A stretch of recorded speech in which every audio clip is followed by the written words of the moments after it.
right. ඉතින් මේ මාධ්‍ය නිවේදනයක් දැක්කා මේක ඇත්තටම මේ දැන් දවස් කීපයක් වෙනවම දැකලා මේ රථ වාහන වලින් කළුදුම පිටවීම නිරීක්ෂණය වූ විට ඒ පිළිබඳව මේ දැනුවත් කිරීමක් කරන්න WhatsApp අංකයක් එහෙම යොමු කරලා තියෙනවා. ඇත්තට මේක රජයේ ප්‍රවෘත්ති දෙපාර්තමේන්තුව විසින් ඉදිරිපත් කරපු මේ මාධ්‍ය නිවේදනයක්.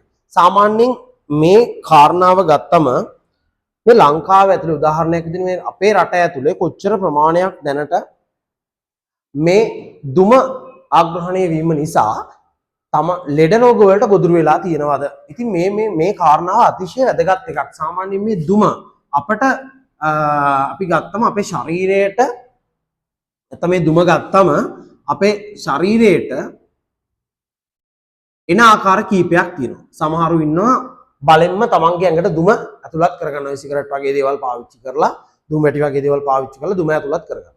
ඒ වගේම තමයි මේ ප්‍රධාන කාරණාවක් වෙච්ච මේ රථ වාහන වලින් දුම ආග්‍රහණය වෙන අවස්ථා තියෙනවා. ඒ වගේම තමයි විශේෂයෙන්ම කුස්සියේ නැත්නම් අපි කියනවා මේ මුළු තැන්ගේ වැඩ කටයුතු කරනකොට ඒ අයට මේ දුම ආග්‍රහණය වෙන අවස්ථා තියෙනවා. ඒක විශේෂයෙන්ම බලපාන්නේ කාන්තා ප්‍රජාවට.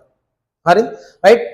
ඒකේ ප්‍රධාන එකක් තමයි ඔය ඉන්දියාව ලංකාව වගේ රටවල් වල ප්‍රධානයි මේක. ඔය දරලිප කියන එක. අර ගෑස් එක නෙමෙයි දරලිප කියන එක. ඉතින් මේ ක්‍රම තුනෙන්ම මිනිස්සුන්ගේ ඇඟ ඇතුළට දුම ඇතුළත් වෙනවා. හරිද? රයිට්. ඒකේ අපි බලමු ප්‍රතිවිපාක. අනිසි ප්‍රතිවිපාක සෑහෙන ප්‍රමාණයක් තියෙනවා. අද වෙනකොට ඔයාලා දන්නවා මේ heart attack බහුලයි. ඒ කියන්නේ හෘදයාබාධ බහුලව පවතිනවා. ඒ වගේම තමයි අනෙකුත් තවත් විශාල රෝගයන් ප්‍රමාණයක් සඳහා මෙන්න මේ කාරණා ටික හේතු වෙලා තිනවා. ඔයා බලන්න ඔයාගේ ප්‍රදේශයේ බස් රථයක් ගත්තා. මේ බස් රථයෙන් කොච්චර දුමක් පිට වෙනවද? නැත්නම් අනෙකුත් වාහන වලින් කොච්චර දුමක් පිට වෙනවද? විශේෂයෙන්ම බයික් එකක් පදින කෙනෙක් නම් ඔබ බයික් එකක් පදිනකොට ඔබට කොච්චර දුමක් ඔබගේ නාසයෙන් ආග්‍රහණය වෙනවා ඇද්ද? ඉතින් අපි ගත්තොත් එහෙම සාමාන්‍යයෙන් මතක තියාගන්න පුතේ අද වෙනකොට ලංකාව ඇතුලේ කාර් 3 ගුණයකින් වැඩි වෙලා තියෙනවා. ඒ වගේම දැන් 2000 වර්ෂයේදී අපි සංඛ්‍යාත්මකව ගත්තොත් 2000 වර්ෂයට වඩා 2 ගුණයකින් බයික් වැඩි වෙලා තියෙනවා. නැත්නම් මේ මෝටර් බයිසිකල් ප්‍රමාණය වැඩි වෙලා තියෙනවා. ඒ වගේම තමයි අපි මේ කියන අධික තදබදේ දැන් ලෝකේ ගොඩක් රටවල් වල පාවිච්චි කරනවා මේ පොදු ප්‍රවාහනය කියන එක. නමුත් අපේ මේ පොදු ප්‍රවාහනය කියන එක එච්චර අර ගුණාත්මක තත්ත්වයේ නොමැති නිසා ගොඩක් අය පෞද්ගලිකව තමන්ගේ වාහනේ පාවිච්චි කරන නැත්නම් පෞද්ගලික වාහනේ පාවිච්චි කරන්න පටන් අරන් තියෙනවා. ඉතින් මතක තියාගන්න ඔන්න ඔය කාරණාව. ඊළඟ එක තමයි අපේ ආදරණීය අම්මලා ගොඩක් වෙලාවට ඉන්නේ මුළු තැන්ගේ නැත්නම් කුස්සියේ තමයි ඉන්නේ.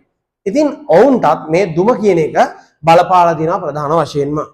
ඉතින් ලිප ආශ්‍රිතව දරලිප ආශ්‍රිතව තමයි මේක ඇති වෙලා තියෙන්නේ. සාමාන්‍යයෙන් අපි ගත්තොත් එහෙම ගෙවල් 100ක් ගත්තොත් පුතේ 78කම තවමත් තියෙන්නේ දරලිප. හරි?